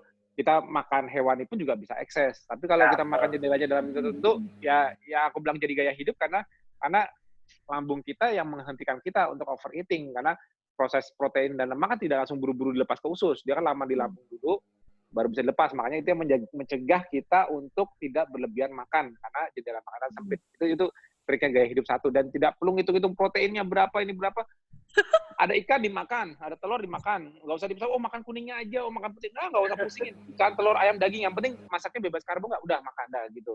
Nah, kalau yang badannya jadi panas, apa nggak tahu itu inflamasi kan habis exercise, yang mungkin bisa jadi karena overtrainingnya itu dibanding dengan makanannya. Nggak usah pusingin ya, itu mungkin karena overtraining, waktu istirahatnya restingnya kurang bagus. Jadi kan aku bilang sleeping is healing. Jadi percuma kamu nge-gym, kamu latihan olahraga macam-macam sepanjang hari, tapi untuk recovery apa yang kita latih ini nggak ada waktunya. Akhirnya malah tubuhnya malah inflame. Tubuhnya malah ngeradang, malah jadi sakit. Bukannya menghasilkan sesuatu yang lebih bagus, yang konstruktif, menghancurkan sesuatu untuk dikonstruk kembali pada saat kita tidur, ini malah nggak terjadi. Akhirnya karena tidak konstruktif ya jadinya inflamatif gitu aja. Jadi badan kita lebih panas, badan apa-apa. Itu aja dikoreksi. Kalau makanan mah nggak usah dipusingin, asal jangan kemasukan karbo, selesai. Oke. Mas, bagusan training pakai kardio atau ke beban ya kalau misalnya semua latihan bagus, semua olahraga nggak ada yang nggak bagus.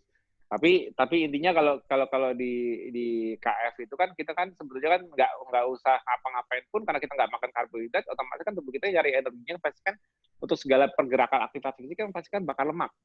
Nah kalau kardio itu juga sama, kardio itu meningkatkan pembakaran lemak. Tapi tidak terlalu ke otot. Sedangkan kalau latihan beban itu menambah otot. Jadi kalau gaya hidup kita membakar lemak, ya kita juga melakukan gaya hidup yang menambah otot, karena kita nggak bisa gemuk dengan lemak lagi. Agak susah untuk kita makan banyak terus kita berlemak lagi, gemuk lagi, susah. Jadi kita hanya bisa menambah berat badan dengan otot. Jadi kalau aku sarankan sih ya, kalau bisa resistance training diutamakan, tapi dikombinasi dengan kardio kayak aku misalnya. Kalau saat hari libur 1 minggu aku treadmill. Atau jogging aja, treadmill. Senin Kamis atau Senin Jumat sampai Jumat aku latihan beban. Gitu, jadi kayak dibagi aja, nggak lebih dominan. Kalau aku sih lebih dominan di resistance training, nggak apa-apa. Yang penting waktu istirahatnya jangan nggak ada. Iya, benar-benar. Thank you Mas Tio, udah itu aja Mas Tio. Ya, sama-sama Mbak. Thank you Mbak Susan. Mas, ini beberapa pertanyaan di chat. Masih seputar BB stuck ini Mas. Ada yang kondisi, ya sorry nih kalau pertanyaannya trivial, karena patokannya selalu di angka nih. Kayak tadi di GDP juga, kalau GDP sudah di bawah 80 harusnya nggak ada hasil. Ini juga sama, di angka BB stuck, padahal sudah stay KF lama gitu kan. Ini kenapa? Problemnya gimana? Monggo Mas. Ya memang BB nggak boleh turun terus. Kalau nggak turun terus ya gawat. Berarti tubuhnya pada suatu saat kita nggak makan karbo pun juga tubuhnya harus rebound. Jadi kan aku bilang tubuh kita itu makin lama KF itu tubuh kita juga memiliki kemampuan menyimpan lemak kembali, walaupun nggak bakal sebanyak seperti kita makan karbo yang menyimpan lemaknya bisa lebih banyak. Nggak kayak gitu, cuma kita harus, karena menyimpan lemak itu ialah survival advantage, kayak di TFH aku, kapan tuh yang aku cerita mengenai tubuh kita itu, kemampuan menahan lemak nggak dihabiskan semua itu ialah survival advantage, membuat kita pada saat kita masukin season di mana kita nggak bisa makan sama sekali, atau untuk WF panjang, kita bisa lebih survive karena adanya cadangan lemak. Jadi tubuh kita itu dilatih untuk efisien secara metabolisme, tapi juga efisien dalam fat storing, karena fat storing walaupun lemak banyak-banyak nggak ada fungsinya, tapi lemak itu tetap ada fungsinya sebagai survival untuk bertahan hidup. Lemak itu energi cadangan bertahan hidup. Jadi tubuh kita nggak boleh BB turun terus, harus rebound. Jadi pada akhirnya tadinya nggak perlu olahraganya turun terus, tapi akhirnya nggak bisa gitu lagi. Tubuh hanya sekarang pada saat tubuh sudah efisien, tubuh hanya melepas lemaknya sesuai dengan kebutuhan demand driven. Kalau kamu tidak gaya hidupmu gitu-gitu aja, nggak pernah olahraga gitu-gitu aja, jangan berharap ada yang berubah bakal turun terus. Jadi kayak ada magic pill yang membuat itu nggak ada. Jadi tubuh itu pasti menemukan titik konstannya, dia stabil, dia nggak boleh turun terus. Nah, untuk menghilangkan lemaknya lagi, stabilnya ini diganggunya dengan apa? Demand yang lebih besar lagi. Maka dengan tadi dia permintaannya cuma segini, udah stabil, sekarang permintaan ditambah, otomatis dia kan harus keep up dengan permintaannya, dia lepas lemak lebih banyak lagi. Nah gitu, jadi selama KF ini kita kalau mau tetap menjaga lemak kita tetap rendah, misalnya untuk kebutuhan estetika dan sebagainya, pokoknya menjaga body fat-nya nggak naik tinggi-tinggi, ya otomatis manfaatkan energi yang kita sudah bisa akses dari tubuh kita sebagai untuk meningkatkan fungsi kita juga. Kita lebih memberikan demand yang lebih, kita lebih menjadi manusia yang lebih baik. Oh, tadinya aku olahraga cuma kayak gini, sekarang aku olahraganya udah makin meningkat, olahraga aku, aktivitas fisikku makin meningkat. Oke. Jadi kita harus berusaha lebih baik dari sebelumnya. Ya, selalu berusaha lebih baik dari sebelumnya, dari sisi olahraga, demand aktivitas fisik ke tubuh kita juga lebih meningkat dari sebelumnya, sehingga pasti ada exchange-nya. Kecuali kalau kita sama terus kita mengharapkan juga ininya turun terus, ya nggak bisa. nggak aturannya nggak kayak gitu. Tubuh aku bilang kalau tubuh nggak ngapa-ngapain, asal nggak makan kamu, berat badan turun terus, lemak terus, lama-lama ya mati. Tubuh nggak efisien, nggak boleh. Ya, itu malah itu satu statement yang bagus, Jadi jangan terlalu berbangga dengan turun berat badan secara cepat. Itu justru menunjukkan sebenarnya sebelum ber-KF tubuhmu sudah tidak efisien. Ya memang makan karbo itu tidak efisien. Makanya kalau begitu KF gampang banget turunin berat badannya dari karbo ke non karbo. Tapi bagi mereka yang berat badannya turunnya tidak begitu banyak, juga jangan terlalu bersedih. Itu artinya tubuhmu sebenarnya lagi menjaga kecepatan efisiensi, menjaga itu tadi. Ya kan?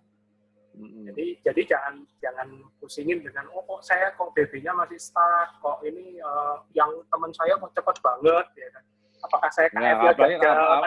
Apalagi kalau yang dibandingin sama orang yang benar-benar sangat obesitas, yang sangat tidak efisien, begitu dia KF dia drop-nya lebih banyak, jangan dibanding kayak gitu. Ya kadang-kadang itulah Mas, persepsi ya. Ini banyak di newbie itu seperti itu. Oke, ini satu lagi saya kasih ke Mbak Nopi Kurniasari. Mbak Nopi, ya, silakan ya, Mbak. Sebentar. Ya, Assalamualaikum Mas Tio. Waalaikumsalam, Mbak. Dan Mbak semuanya. Ya, saya mau bertanya, kenapa yang tadinya gula darah pernah mencapai 500 setelah KF itu meskipun belum maksimal ya, paling yang keseringan itu di range 115, justru penglihatan mata itu sedikit kayak mengabur atau gelap gitu. Cuma kalau di angka 188 sampai 200, penglihatan ibu itu lebih jelas. Apakah ada penjelasan atau bagaimana? Sementara kan baiknya kan GDP itu akan lebih baik untuk lebih turun dan sampai kayaknya pengaruhnya kayaknya di aliran darah yang nggak lancar.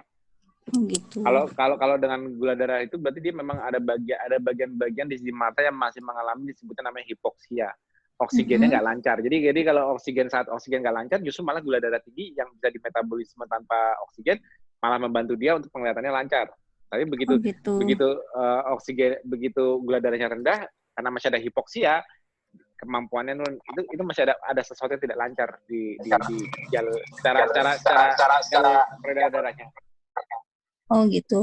Adakah tetap saran jalan atau apa? KF aja, tetap sama. Maksudnya proses healing tetap berjalan terus. Artinya insya Allah kan kita kan menghilangkan seluruh problem di tubuh kita, termasuk ini suaranya feedback kembali ke aku. Oh iya. Maaf. Sudah? Ya ada.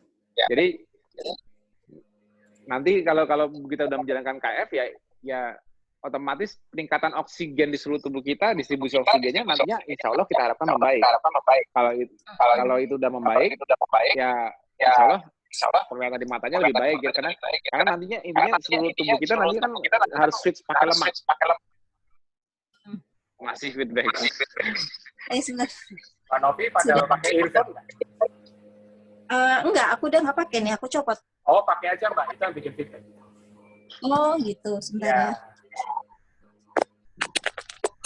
Oke, sudah. Ya, monggo Mas, lanjut.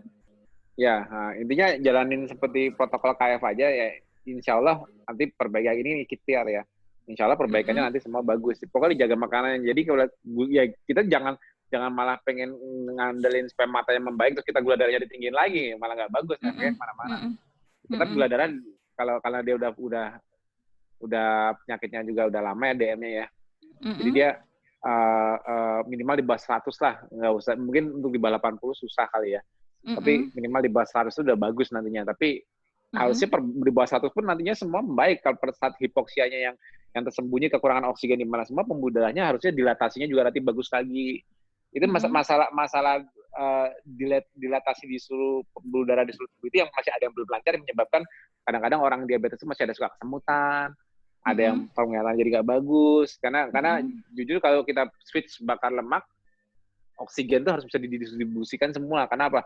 Begitu kita ketosis, artinya tubuh kita flip the metabolic switch menjadi preferensialnya bakar lemak, kebutuhan oksigen di tubuh kita meningkat, karena untuk bakar lemak menjadi energi itu lebih harus dikopling dengan oksigen. Sedangkan kalau kita waktu masih bakar gula, pada saat nggak ada oksigen, gula lebih gampang menjadi energi karena tidak perlu masuk mitokondria yang butuh oksigen. Jadi tidak perlu mengkopling gula dengan oksigen untuk dapatkan ATP energi. Tapi kalau kita bakar lemak maupun keton, itu harus dikopling dengan oksigen supaya mendapatkan ATP. Jadi kebutuhan oksigen kita jadi bakal lebih tinggi di seluruh tubuh kita, sudah pasti saat kita bakar, kita jadi metabolismenya fat burning mode. Nah, tapi kadang-kadang distribusi oksigen yang ini yang kadang-kadang karena sejarah penyakit sebelumnya, karena dilatasinya belum bagus, jadi belum lancar kemana-mana, ya masih menunjukkan efek-efek kayak tadi. Tapi ya itu, jadi tapi jangan senang dengan kalau gula darahnya 200 malah lebih enak lihatnya, jangan mau 200-nya. Tetap berusaha nurunin ya, ikhtiar sampai jalan, nanti insya Allah membaik. Oh iya, boleh. Apakah ini pengaruh dengan minum? Karena ya minum, ya kalau cairan nggak dijaga, tensinya blood flow-nya nggak lancar, ya pengaruh. Bukan, maksudnya gini, kan pernah sempat juga sama dokter penyakit dalamnya itu untuk yaudah minumnya jangan terlalu banyak karena sempat kena ginjal juga kan ya Pak ya. Ya karena DM-nya ya. Jadi minumnya berapa gelas? Dibatasi, nggak banyak-banyak. Jadi di situ juga kita nggak kasih banyak minum juga. Apakah itu juga salah satu faktornya?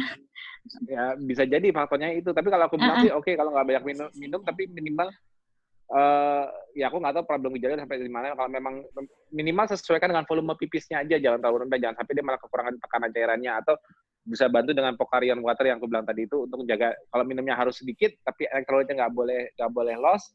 Ya bantu pakai Pocari aja. Jadi sehari-hari maksimum 2 botol lah, kalau memang dia udah dibatasi minumnya di bawah 1,5 liter, maksimum 2 botol. Jadi 500 ml dari Pocari, 1000 ml dari cairan lain. Pokoknya dijaga. Kalau memang dia keputusannya karena dia memang udah ada masalah di ginjalnya. Tapi intinya seperti itu, walaupun dia nggak bisa minum banyak kayak yang lain karena dia sudah ada masalah dengan ginjalnya, ya boleh aja seperti itu. Coba dibantu. Siapa tahu aku pengen tahu nanti dikoreksi dengan Pocari itu ada perubahan nggak? Pocarinya benar-benar yang produk Pocari kita beli Ion water, atau yang water. Itu masih ada karbonnya. Itu masih ada karbon. Bukan. Warna biru muda itu masih ada karbonnya 9 gram per botol. Makanya maksimum 2 botol, kalau 9 berarti kan 16 gram sehari paling banyak. Ya kan kita berusaha di bawah 20 gram lah. Tapi biasanya sih nggak perlu sampai 2 botol pun. 2 botol itu kalau udah benar-benar kepepet. Tapi kalau 1 botol itu jaga. Ntar kita kapan-kapan orang KF demo aja ke Pokari biar nggak usah pakai karbo sama sekali. Aku juga stres. Aku menyaranin itu karena udah lihat efeknya cepet. Tapi aku juga suka stres sama masih ada karbonya itu. Soalnya kalau dibantu pakai yang kalau dalam status emergency apa itu paling cepat. Tapi kalau pakai yang lain bisa juga, misalnya pakai Ponari lah yang kayak orang bikin atau pakai kaldu itu bisa, cuman memang nggak secepat itu. Cuman aku stresnya karena masih ada karbonnya itu aja. Oh iya.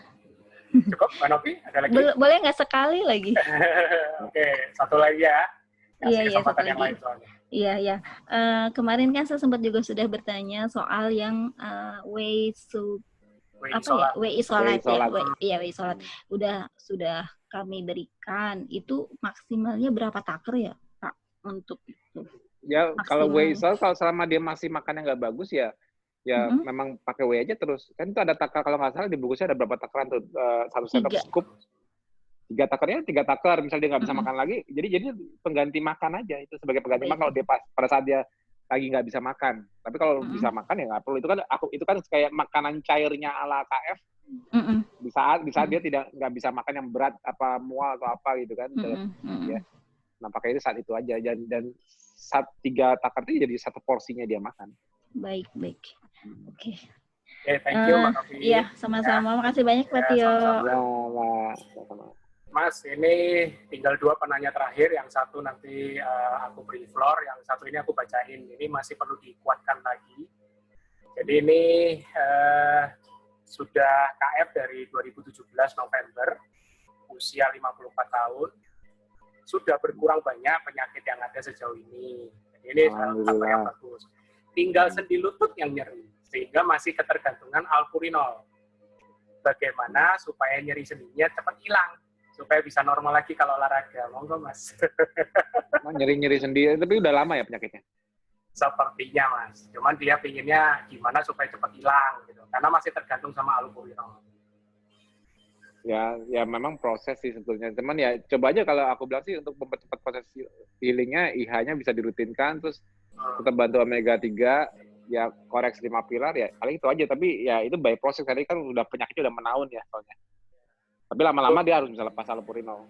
Ya, itu mungkin message-nya berarti jangan fokus sama apa yang masih tersisa, tapi harus syukuri apa yang sudah berkurang. Yang sudah berkurang ya, tapi tetap itu jadi ikhtiar, harus sampai nantinya hilang. Ya, mengkoreksi dia aja, nanti insya Allah pelan-pelan, nama healing kan udah lama kali ya problemnya, udah menaun. Tapi ya anti-inflamasi pakai omega 3 atau IH untuk proses healingnya itu bisa bantu banget. Makanya coba dirutinkan. Yang plastik kan jauh udah tersancar, tidur bagus. Ya 5 pilar dijaga. Itu kadang proses nggak semua orang maunya cepat selesai semua. Oke, terakhir ini pas tinggal 7 menit lagi, udah jam 9, dengan Mbak Anita. Monggo Mbak Anita, silakan. Ya Mbak. Ya, selamat malam Mas Tio. Boleh dideketin mic-nya Mbak. Deketin ya? Iya. Selamat malam Mas Budi, teman-teman semua. Ya. Mas Tio, saya mau meneruskan pertanyaan yang lewat Japri aja sebenarnya. Anak saya itu ada benjolan di ketiak kirinya. Anak saya umur 11 tahun, Mas. Kan Mas Tio bilang pakai IH. Gimana reaksinya? Reaksinya apa? Masalahnya IH-nya tuh saya kasih kan di bawah lidahnya. Ya. Jadi saya kasihnya hanya ketika si kakak buka puasa, Mas. Ya nggak apa-apa. Aku mau nanya, abis dikasih IH, benjolannya kerasa apa? Benjolannya itu seperti ya apa ya? Secara ukuran segitu aja. Kakak ini kan anak-anaknya kan, putranya kan? Iya. Ya, maksudnya kakak tanya, Kak, kamu habis dikasih IH, kamu kerasa apa di ketiak kamu di benjolannya? Di benjolannya kerasa apa? Nggak berasa apa-apa katanya, Mas. Ya udah, nggak masalah. Itu berarti cuman kayak ya lymph node yang agak membengkak dikit. Berarti nggak ada, bukan sesuatu yang perlu ditakutkan, apa ini benjolan apa harus dibiopsi, nggak usah. Karena begitu imunnya dibikin melek, kalau itu abnormal itu pasti kerasa. Tapi dia jadi meler, Mas. Ya, jadi benar kan, aku udah nebak itu cuma lymph node bengkak, itu ada infeksi. Nah, berarti dia ada infeksi. Jadi lymph node-nya dia bisa bengkak di ketiak, bisa di ketiak, bisa di belakang leher, pokoknya dimanapun lymph node kalau ada infeksi kadang-kadang suka lebih bengkak. Nah, buktinya begitu dikasih IH dia jadi meler kan? Iya. Nah, IH-nya diterusin terus juga dibantu pakai cotton bud dicelupin tipis oleh di sekitar rongga hidung. Nanti kalau dia jadi bersin-bersin jadi batuk-batuk biarin aja, itu makin cepat keluarnya. Itu karena imunnya udah dibangunin, imun langsung bangun, langsung ketahuan problemnya sebenarnya apa. Problemnya itu sebenarnya bukan benjolan, tapi ada something else, ada infeksi yang accumulate di lymph node. Nah, itu buktinya begitu dikasih IH dia langsung meler. Lanjutin sampai dia kuat semua. Lymph node itu apa, Mas? Panjang lagi nanti diceritain. Oh, oke, baiklah, nggak usah. Lymph node itu di jalan limpatik. Biasanya dia membengkak kalau ada infeksi, ada akumulasi. Jadi misalnya sel imun habis capture infeksinya, tapi dia masih ada accumulate di dia lapornya kan di lymph node. Nah, lymph node itu kadang-kadang suka berinflame jadi membengkak. Nah, ya kayak checkpointnya gitu. Nah, kadang-kadang pembengkakan itu kan yang dibayangkan kan tadinya kan itu suatu sel abnormal yang berkembang gitu kan. Iya. Kalau dikasih IH nggak berasa apa-apa, bukan itu masalahnya. Masalahnya justru penyebabnya infeksi. Nanti kalau infeksinya udah reda, itu kan sampai sendiri, buktiin aja. Rutininnya IH-nya. Sekarang tambahannya cuman dibantu lewat hidung juga karena ini mungkin masalahnya jalur respiratori infeksinya. Bantu itu aja. Jadi, tuh sama pastikan biar dia lancar. Jadi dirutinkannya itu IH-nya tuh setelah buka puasa itu ya dong, saya kan berikan 2 kali. Hah? Ya, habis buka sama sebelum tidur itu aja. Habis sama pas sahur. Sama gini Mas, mau tanya, ada teman yang udah KF tuh ya 1 tahun. Terus dia berasa sekarang itu apakah KF itu jadi mengeluarkan tai lalat lebih banyak ya? Nah, tai lalat. Kok gitu? Ada hubungannya nggak sih, Mas? Tai lalatku masih 1, 2, 3. Belum nambah. Nah, dia nambah gitu, Mas. Makanya dia nanya tuh kalau itu. Nggak ada hubungan ya, Mas, ya sebenarnya ya? Nggak tahu, aku baru dengar sekarang nih. Di Japrian pun belum ada Japri aku nambah tai lalat. Ya apapun itu, insya Allah itu mungkin bagian dari dektos atau itu juga nggak harmless lah. Mana ada nggak makan karbo jadi tai lalat terus jadi berbahaya. Ya enggak, aku nggak tahu. Aku juga belum bisa explain itu kenapa. Tapi ya aku baru dengar kasusnya. Tapi harusnya sih nggak ada masalah sih. Biarin aja, nanti juga hilang, itu kan faktor gitu aja. Nggak usah pusingin tai lalat mah. Yang penting masalah lebih sehat gitu aja. Iya. Satu lagi terakhir, Mas. Kalau kita olahraga ya, Mas, sebaiknya itu ketika olahraga otot itu tiap hari tuh fokus otot tertentu atau whole body workout? Kalau aku pernah nge-share juga di Wall FB itu, kalau aku selalu udah rutin jadi rutin. Misalnya gini, aku biasanya Senin mulai dengan latihan bahu. Terus Selasa aku latihan punggung belakang, yang latihan punggung. Terus kalau Rabu aku latihan dada. Kamis aku kaki.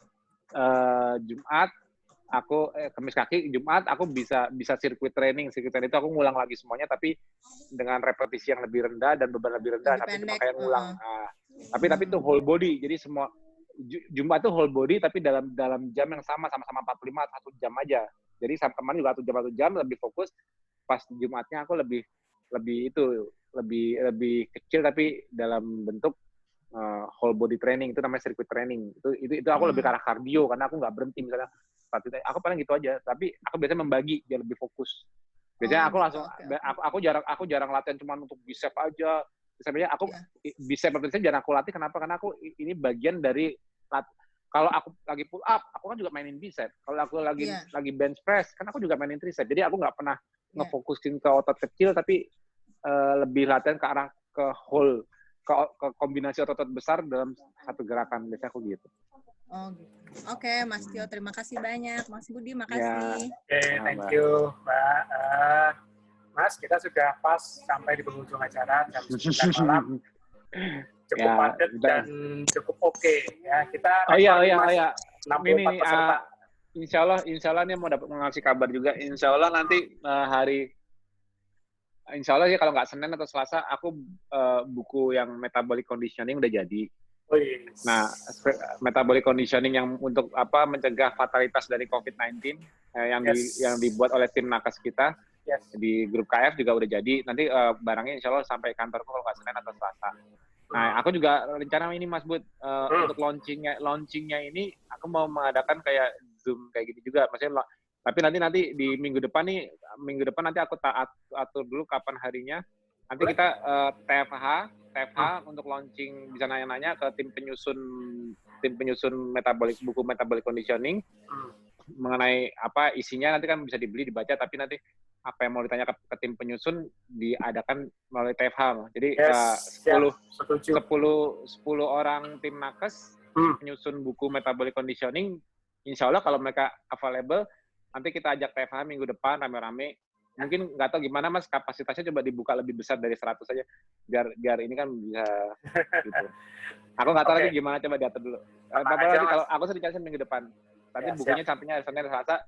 Aku sebelum dijual launching dulu, masih launching dengan cara TFH rame-rame dulu, tanya jawab dengan para penyusun, baru kita sell. Boleh, siap Mas.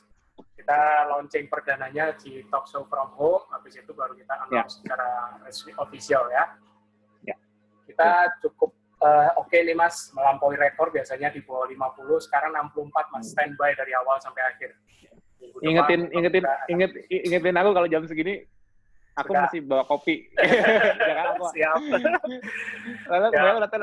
Aku kalau jam segini memang ngantuk, cuman kalau masalahnya kalau lagi Ramadan kayak gini, biasanya aku TFH jam 3, kalau bukan Ramadan kan jam 3.30 sampai maghrib. Nah kalau kayak gini kan aku kan karena ngabuburitku tuh nge-gym, jadi aku nggak bisa ngadain ngabuburit. Ngadainnya pasti setelah buka. Tapi efeknya jadi ngantuk. Nah, makanya aku berarti next TFH kalau jam segini mau nggak mau kita harus sedia kopi. Ya, ada apa-apa. Teman-teman kayaknya nanti bakal ngikut nih sedia kopi pada saat TFH. Mas, ada sedikit bocoran kapan, hari apa untuk minggu depan? Kalau buku, aku sih memastikan aku nggak mau launching sebelum ada bukunya. Aku takutnya ditagih banyak orang yang minta, tapi aku nggak ada barang ya. Jadi kalau bukunya sih insya Allah datangnya Senin atau Selasa. Senin sih, tapi mungkin Selasa baru aku umumin untuk TFH-nya. Mudah-mudahan para nakes penyusun buku metabolic conditioning untuk menekan fatalitas, optimalisasi untuk menekan fatalitas COVID-19 ini, mudah-mudahan kalau nggak Rebo, Kamis. Tapi insya Allah kalau semua tim available untuk TFH Rebo malam. Ya, moga-moga ada tim dari penyusun yang bisa ikut di TFH. Itu harus ya Mas. Kalau bisa 10-10-nya ikut. Kalau bisa, moga-moga. Oke Mas, thank you sangat. Ya. Terima kasih juga untuk teman-teman semua ya. Kita sudahi, kita sudah jam 9. Habis ini kita juga sudah mulai bisa tidur ya. Teman-teman silakan. Iya, tapi TV Pak. Apa? Oke.